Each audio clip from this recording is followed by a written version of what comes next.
Welcome to Premium Cashflow Real Estate Investing Podcast with Sakar Cowley. During this program, you will hear guest experts sharing their experiences, best practices, and market insights. We discuss investing in multifamily apartment complexes and how a busy professional can passively invest hassle-free in various opportunities. Your host, Sakar Cowley, owns millions of dollars of assets and has done thousands of value-add projects over 20 years now. So listen in for insights. Here's your host, Sakar Cowley.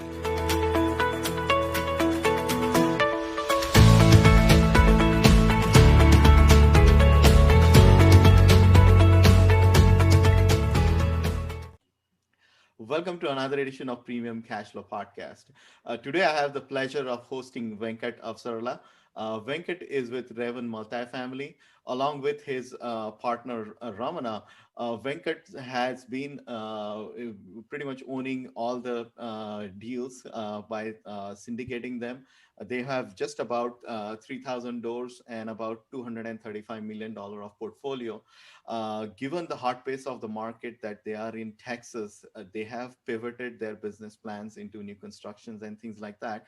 So I want to kind of, in this episode, dig into current state of the market where Dallas and sort of the primary markets are and why their company has shifted their focus. So welcome to the show, Venkat. Thank you for taking time today. Thanks for having me, Sakar. Awesome. So as we always start, Venkat, just give us a brief bio as to how your journey came along into sort of first into this country and then perhaps how you kind of pivoted into real estate now. Sure. I'm from South India, and I came to US back in 2002 to pursue my master's degree in electrical engineering. So once that is done, started working in IT, did some consulting jobs, and then bought a house and settled down in Dallas in 2006. Mm-hmm. And then worked at a couple of Fortune 500 companies. My last job was with Bank of America. I was there for from 2012 to 2018. Mm-hmm. And then finally gave up my day job in July of 2018 and started focusing full time in multifamily. But I started multifamily investments back in 2007. Did a little with single family homes like most of us. Sure. And then those were foreclosures. And then 2008 through 2011, I was so scared to buy anything else because mortgage was a bad word. So, especially mortgage for real estate investor was like the doubly bad. Exactly. I mean, the things were so bad. It's like there's no guarantee that you would even get your money back on a single family home that you bought in foreclosure. So Sure. There's no bottom, houses keep going down. So I freaked out. In the retrospect, that's a bad move. Should have actually lowered them up. But then again, I was young and didn't have any experience in United States and didn't have any mentors Sure. to, show me what the future can be. But in the retrospect, I would have loaded up. I should have loaded up more. But then again, in 2011, we had this double dip recession. And then 2012 is when we actually see secular growth. And that is when I started buying single family homes. After I used to buy one every other month. And then once I get to 20, that is when I decided, okay, this is not the way to scale up. And also Fannie Mae cut you off, right? I mean, Sure. Before the Great Recession, there was no limit on number of Fannie Mae loans you can get on your rentals. But after recession, they cut you off at 20, 10 as spouse. Sure.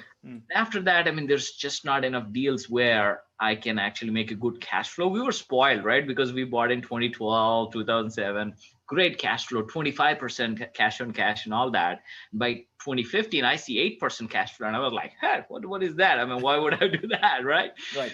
So stopped single family, looked at different things, actually, looked at laundromats, 7-Elevens, and all that. And all the while what I was looking for is a passive way to generate cash flow, but they're all jobs. And I already have a job. I'm not looking for a second job. Sure. Then I came back into real estate and then started looking where I can apply myself and get started with apartments. Sure. It made a lot of sense, right? I mean, whatever happens in the country, people still need their apartment, right? And Sure. Also, if you cater to the workforce housing, there is always the demand. So that is where I got started. Took a partner, Ramana, in 2016, and we together have syndicated 13 existing multifamily deals, 3,000 units, about $300 million in value. Mhm. and we already sold 3 of them, and we still have 10 of them. Sure. Primarily in DFW, we have some experience in Oklahoma, not a great market, but we still turned a good profit for our investors. Did one deal in Glendale, Arizona, did excellent over there. And then lately we bought one deal in Denver, Colorado. But other than these 3 deals, all our deals are concentrated in DFW, proper DFW, Sure. spread between Dallas and Tarrant counties. Sure. We did really well. But once this COVID hits, our world changed, right? Our world Sure. changed. Sure. Again, we know what we are getting into, right? I mean, these are workforce housing, and Sure. most of the people, they live paycheck to paycheck, right? But Absolutely. when if something happens to the paycheck, they can't pay the rent. And now, to make it worse, right? In 2008, when we had the recession, the pain was felt by everybody, right? One time I heard a CEO of a company who got laid off or lost his job and started delivering pizzas. Well, that's the proof, right? I mean, Oh yeah, that's you true. can That's Google true. it. You'll find it. Absolutely. That's the proof that it hit everybody. But Right. now this recession is way different. Right. You and I are okay, and most our colleagues are okay. We're not feeling the pain other than the annoyance of sitting at home all the Sure. time, right? But the people, the real America out there, the workforce, they got hurt pretty bad. Absolutely. And there is this politically also, there is no cohesion between the two groups in the DC, and they took their own sweet time to pass the help, right? The Sure. assistance. July is when the assistance ran out. They didn't do anything. August, September, October, November, and they just passed in late December, right? Sure. Sure. So all this while, what is happening is it is causing the delinquency to go up, right? True. And furthermore, there is this eviction moratoriums, and people sitting at home doing stuff. I mean, the crime goes up, and then they call all sorts of troubles. So, kids, they got nothing to do. So they go put rocks in the stones in the sewer pipes, causing them to go up. I'm just giving it examples of Sure. all the headaches. Sure. Sure. By itself, each one of them is okay. But when all of them comes through and hit you at the same time over a big portfolio, like right now, we still own 2,600 units just in Dallas. So it just can get you, right? I mean, this is not an excellent time to be in the business post-COVID, but I'm sure that it'll recover. And also one other thing that we are paying attention to is our expense load. One thing which is happening in these days is like where nobody is giving us a break on expenses, right? Sure, The tax sure. guy wants his piece, insurance wants his piece, which are going quite a bit, by the way. Sure. Payroll's going up, nothing is going down, Sure. but your income is at risk, right? Because the delinquency goes up, you can't Sure. evict people. Yep. Right now, the whole United States is functioning like California, right? We used to laugh at California. Oh, you can't evict people there. Well, we can't evict them here too. Yeah, true, very true, very true. Right. So yeah, with these things in light, so we pivoted to construction. And if you see what's happening in construction, there is this insatiable demand in this construction, Class A construction, right? Quality, where there's quality. And the other day I was seeing that there was a 250 unit transaction traded in Carrollton, brand new classic construction. Sure. And the co-stars sent me the report, and I was curious who bought it. And somebody bought it, and I Googled them, and turns out they're a private equity company out of Lebanon. Interesting. Like, really? I mean, they want to property in Dallas. If you think about it, what's going on there? Lebanon, right? It's not a very stable Sure. area. So money is trying to maybe get out of there, and they want to be in Dallas owning a Class A property, right? Sure. I mean, that's just an example. I'm not saying that all Lebanese are coming and buying up US. Sure. A lot of international interest, and even in domestically, there's so many organizations who want to sink their money in these assets, hard assets, right?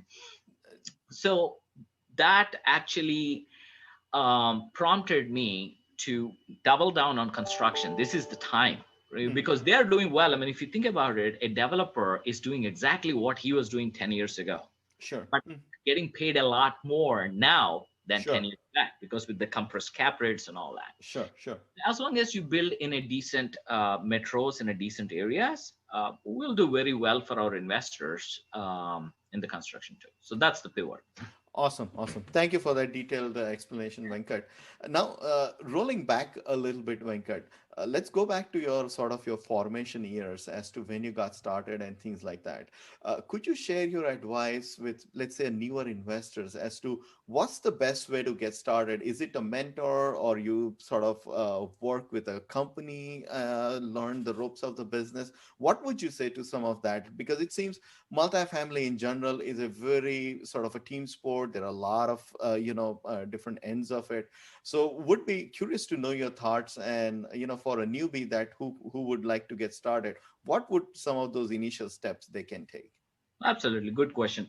So this is my take on this, right? So when I decided to do multifamily, I inquired what's the prices. They say that's 5 million, that's 10 million. So I said, okay, 20% is what, 1 million there, 2 million. Well, I don't have that cash. So Right. it immediately dawned upon me that I got to syndicate these properties, right? So Sure. I syndicated 15 deals, 13 existing and 2 construction, actually 16 deals, 13 existing and 3 construction deals. And together I raised $85 million, Mhm. $100,000 a piece, right? I mean, from Sure. investors, individual investors, just like you and me. Sure. Mhm. And when you realize that you have to go syndicate and take money from all these people, and some of that is a good amount of that is retirement funds. Sure. Mhm. There's a lot riding on this thing. We cannot make mistakes and we cannot learn on job, right? This is Sure. not our money, it's our investors' money. Sure. So Mhm. serious business.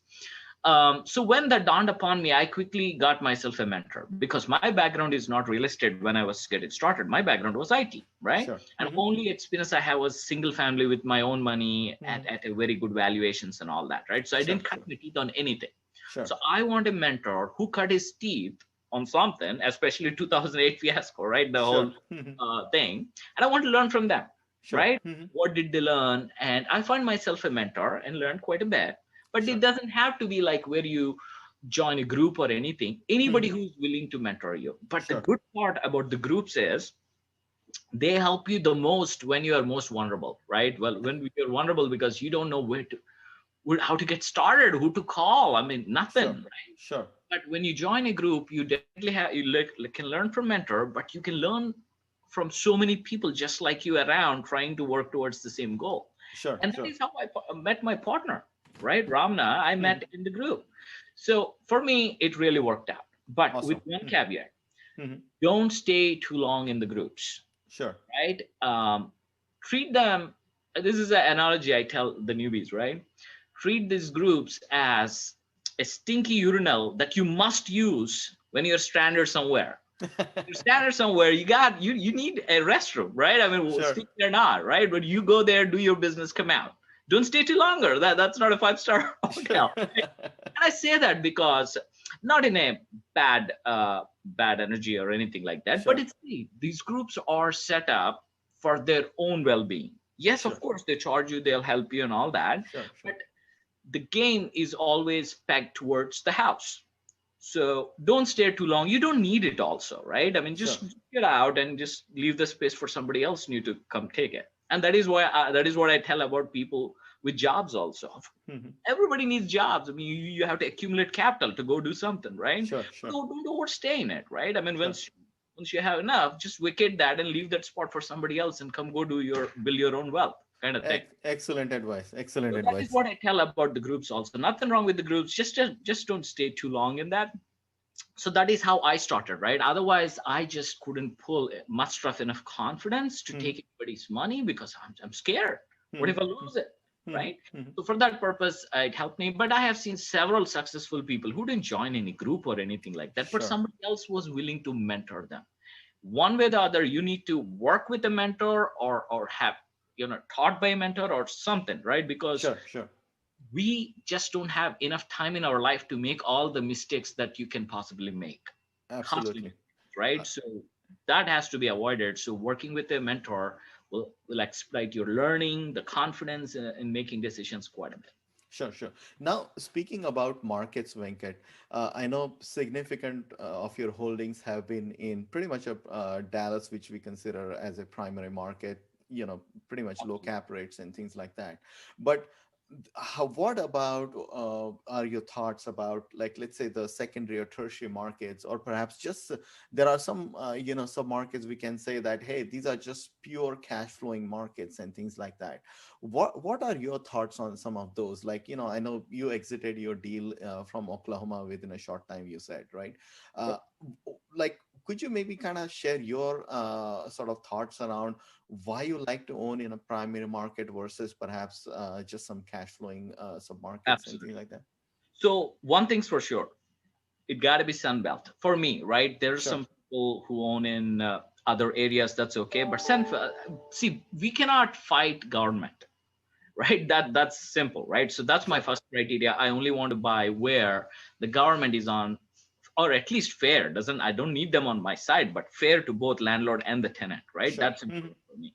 The second thing is Texas was a great market. We had a great run, right? I mean, coming out of the recession, Texas grew quite a bit because of all the in-migration that we had with both the jobs and the population. Sure. So we benefited a lot. Hmm. But lot many people who are just coming into Texas right now don't understand one thing. Texas is a high property tax state. Hmm. Our property tax is like in the top 3 or 5. Number one is New Jersey, Sure. but we are not much far apart. And why Hmm. is that? Because Texas doesn't have state tax, state income tax. Sure. Hmm. And we do have some sales tax, but state income tax is a big revenue source that they have given up. Sure. And overall, if you look at the overall tax load, Texas is still lowest among a lot of states. We're Hmm. still on a good side, right? Hmm. Hmm. But unfortunately, most of this tax burden is pushed towards the property tax states. And Sure. I always feel like I'm a tax collector for the great state of Texas. Because they tax me first, I write the check, and then maybe I can go collect if my tenant is willing to pay, or if the Sure. federal government let me evict those who doesn't pay. True. Maybe, True. maybe I'll True. be able to collect. So that's in the situation right now. And this was always the case. It's not a Hmm. new development, but we Hmm. didn't feel that because the rents are going up quite a bit. Hmm. Everybody's paying rent. Economy was good, right? So we didn't feel that. But suddenly after COVID, we find ourselves in a bit of a pinch where we see that the property taxes and insurance is another thing. We are blessed with these constant hurricanes every single year, and they all doesn't have to hit Dallas, right? Sure. Even if they hit Houston or anywhere, it's all one market, right? And a Sure. lot of Sure. carriers have left the market. They're sick and tired of taking loss year after year. Sure. And now there are only fewer carriers, and now they have jacked up the prices so much that it's just not making sense. So Hmm. taxes and insurance are pretty high in Texas, Sure. right? Hmm. But again, this is not bashing Texas, right? It's overall tax load on a citizen is Sure. still lower than any other state, Sure. Sure. right? Sure. But Sure. most of these taxes is pushed towards the property tax, and unfortunately, we are in, we are In this. facilitating the tax collection for the state. Sure. So Sure. with that said, I'm looking at outside Texas for B and C. Again, Class A, not a big deal because you're creating so much value by building on dirt, right? So Hmm. basically, you're doing a deep value add to dirt, and Sure. voila, you have a building, Sure. right? Which Sure. very desirable building, lot many people. So you have enough margin in Class A where you don't have to worry too much about taxes and insurance. Hmm. But B and C, there is this tremendous demand for people to buy all these B and C properties, and they're just bidding them up, and the margins are razor thin, Hmm. and we cannot deal with this high taxes and insurance. That is the issue. So I myself is looking at primary markets in Western states, Colorado, Denver, Hmm. Las Vegas, Hmm. Idaho, Utah. These are the states where I want to buy existing. And most of the reason is low taxes. Low Sure. taxes, and Hmm. especially Colorado, much Hmm. higher rents. We bought a 50 unit in Colorado, 1963 built. The Hmm. rents are 1450. Oh, nice. The- Hmm. And the brand new property that we are building in Austin Metro, our rents are for 1250. I mean, Interesting. you see, I mean, so there are better markets out there which gives you a better risk to reward ratio where your rents are high, expenses are low. It's as simple. There's no big thing about it. It's like you have to maximize your income and minimize your expenses, right? I Sure. mean, those Sure. markets are offering us better risk to reward ratio. And also, one thing I like about Western markets is we are away from this New York, Hmm. uh, because you don't have to compete from all the New York buyers who Sure. are trying to flee that market. Mhm. We will have some stiff competition from California, but I rather choose this than the other way. Interesting. New York money mostly goes into number one, Texas, Mhm. Charlotte, Tennessee, Mhm. Florida, Mhm. and Huntsville, Alabama lately. Sure.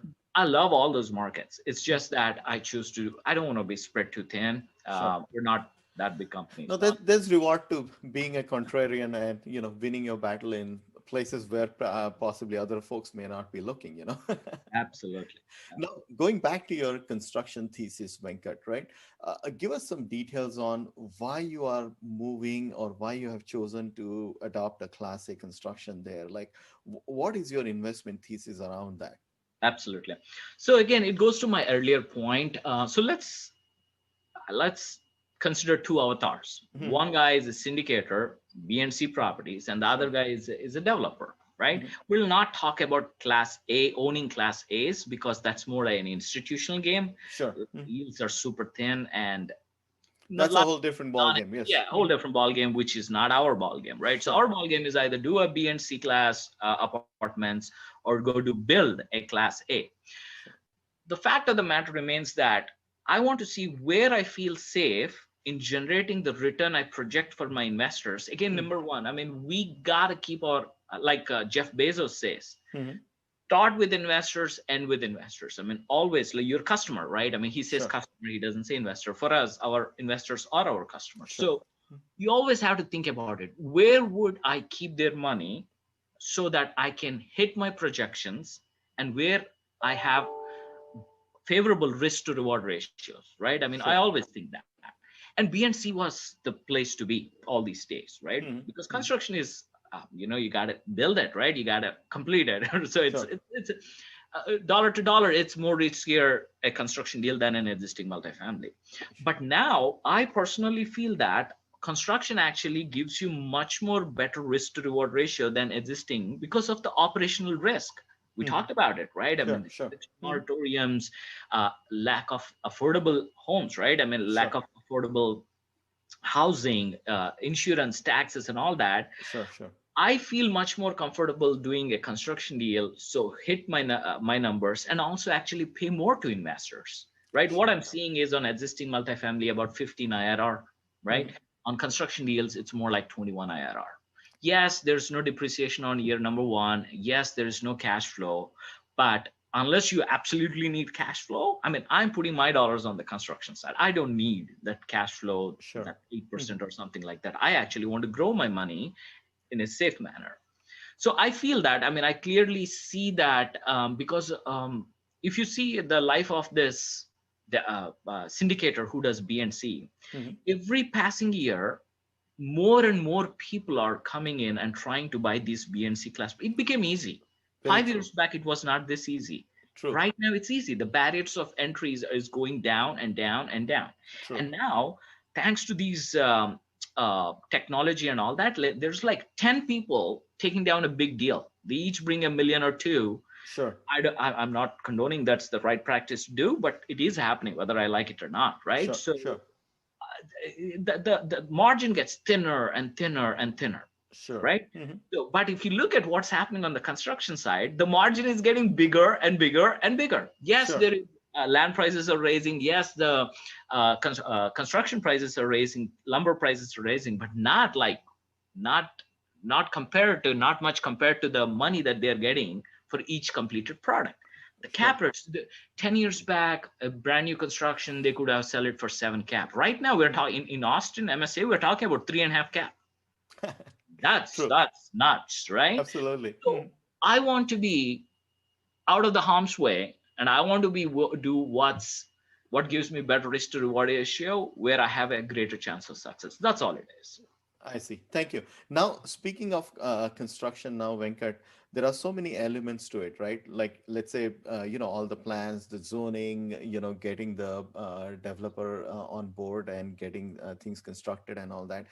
Could you maybe go, maybe perhaps one step deeper into how you are executing all these plans and, what sort of partnerships you have built up to execute these projects? Absolutely. Sure. So what I've been doing is I've been aligning myself with very experienced developers. If I think that without education, I can't buy an existing apartment. What makes me think that I can just go build it all by myself? Sure. It's not impossible. It's that, again, the question is investors' money. We are doing this with investors' money and we cannot learn on the job. Sure. I mean, that's a deal breaker for me, right? So I started aligning myself with very experienced developers. The Dallas project, we aligned with a developer who's it's their family thing. They've been doing that for 40 years, just construction projects. And the Austin Metro project that we just closed last week, this particular developer has built like 8,400 units and been doing it for last 20 years. Wow. And then even before that, he was working for a REIT and has a tremendous experience managing the multifamily. So I'm aligning myself with those kind of individuals and actually doing these deals, right? So we do these deals together. It's a joint venture.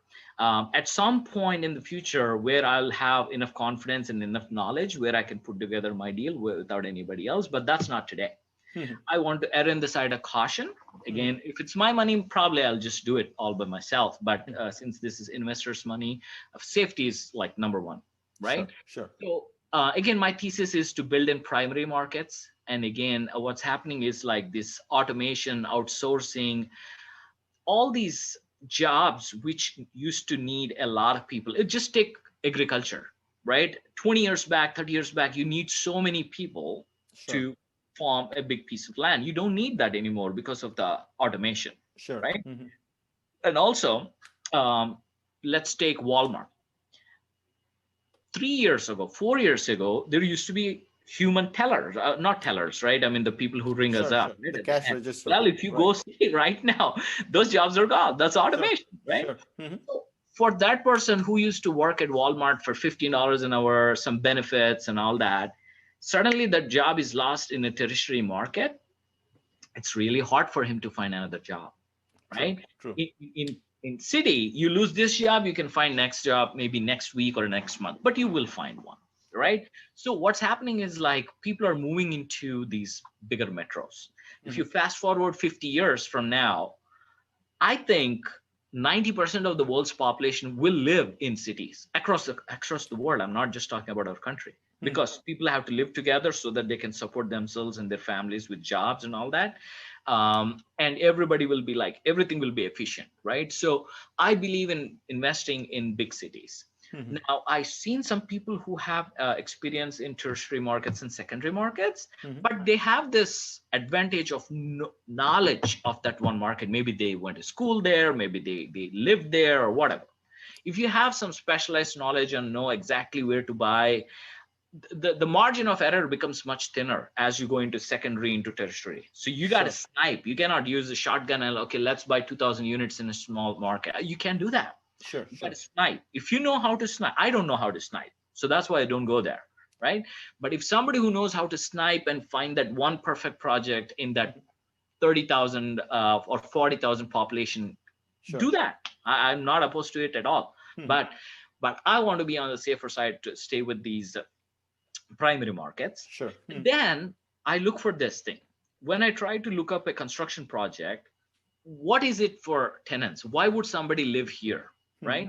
So I don't want to go into infill side where I pay $300 per foot and just stack the units up and all, especially in the post-COVID area. I'm not there, right? I'm not there. Maybe I'm 20 years away from it. I just don't know how to do them, and I cannot mitigate the risk myself, right?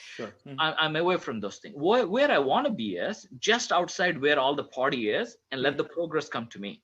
So our very first project in construction was in Princeton, which is just 7 miles away from McKinney. McKinney is a very hot market, $2 per foot rents. And once this Princeton is built, we're going to offer rents at $1.50 a foot. So if somebody is willing to drive 7 miles east on US Highway 380, they can get a 25% discount on rent. Now that makes sense, right? Instead of on 1,000 square feet, just for ease, right? Instead of 1,500, they have to pay 2,000 over there.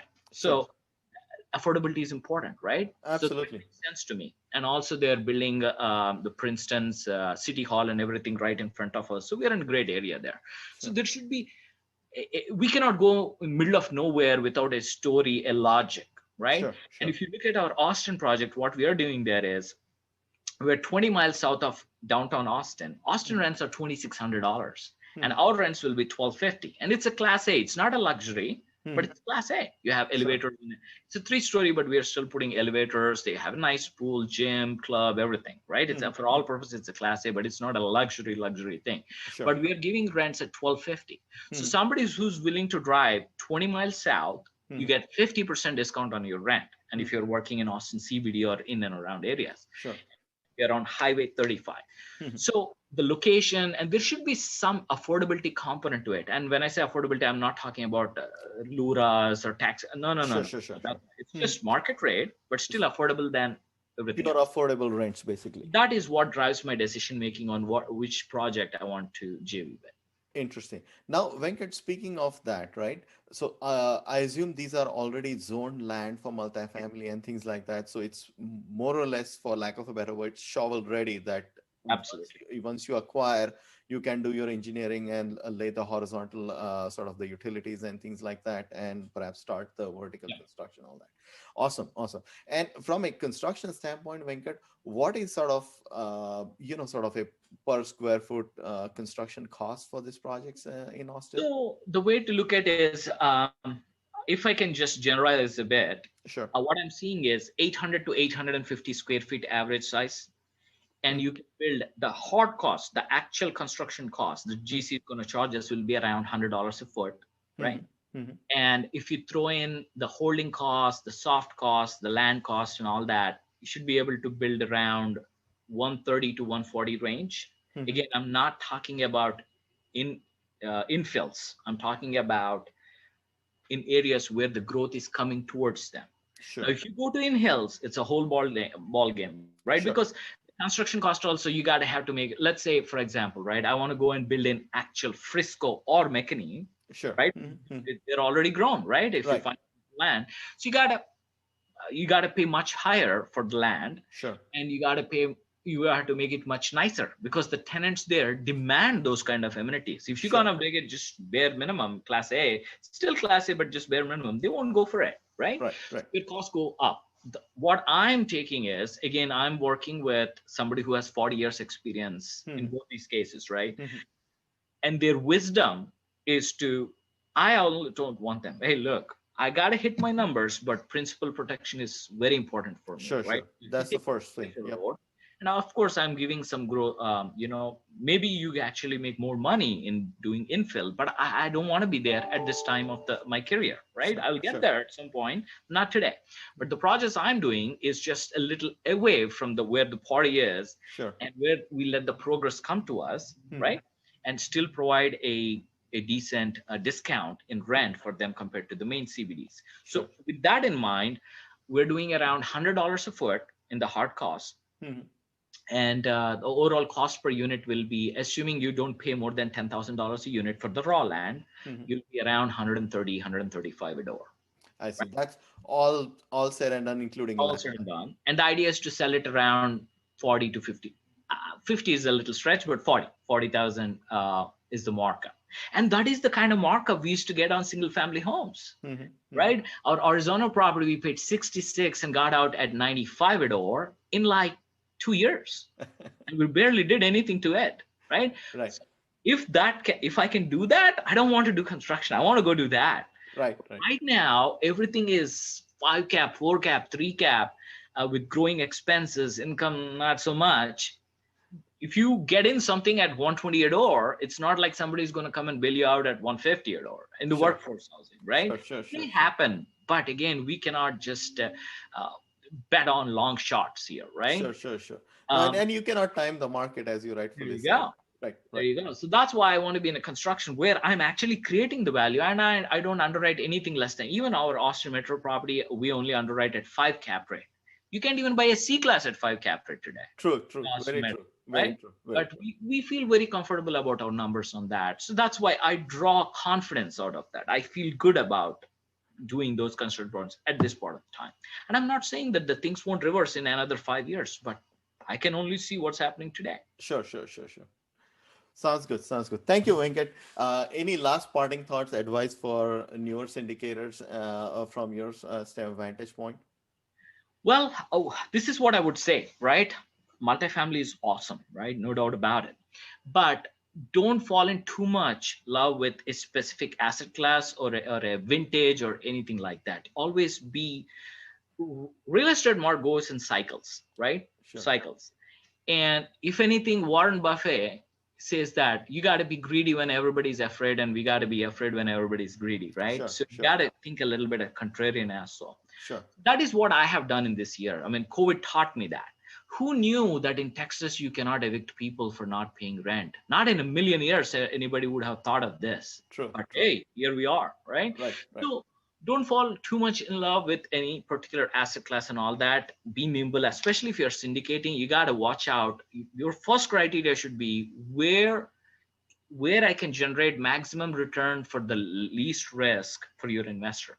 Sure. And for me, I'm even looking at alternative investments. Like I'm about to do a small fund, and that fund will be geared towards single family, which is the hottest asset class right now, right? Again, the spiel on that is this come March, it'll be 12 years since COVID hit us. All the people who took us 12-month forbearance, their note is due. They have to pay 12 months worth of payments in this March. Sure. And they won't have that money, right? So they'll end up selling it. So now I want to be there to buy those homes of them, quickly do something with them and sell them, right? Sure. This business plan won't last for next 10 years. This is an opportunistic investor, right? But good risk to reward ratio. Sure. And I want to do this in Phoenix. So that is one of the things I'm looking at. And a BTR. BTR is really good. Build to rent, which is your same apartment complex, but you don't stack them. You just spread them around, right? Single 700 square feet house there like that. You build about 10 per acre. So that is one other thing I'm looking at. So be very nimble. Don't fall in love with any particular asset class and all that, because they goes up and down in cycles. The only thing that we have to be married to is the principle that go after the investments which offer you best risk to reward ratio. That's all. Awesome.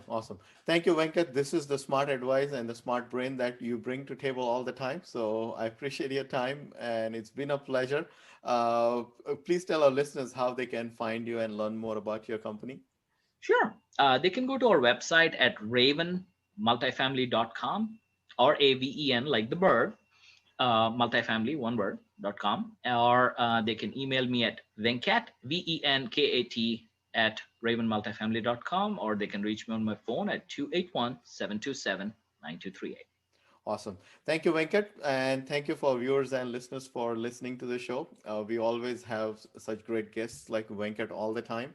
Or you can always find us at premiumcashflow.com, where you will find articles, all our podcast, and any other opportunities. If you're interested, you can enroll in the investor club as well. So thank you for taking time. I appreciate your time, Venkat, today. Thank you. Thanks for listening to Premium Cashflow Real Estate Investing Podcast. Please join us at premiumcashflow.com to sign up for weekly updates, research articles, and more. We will see you again for another great interview with an expert guest.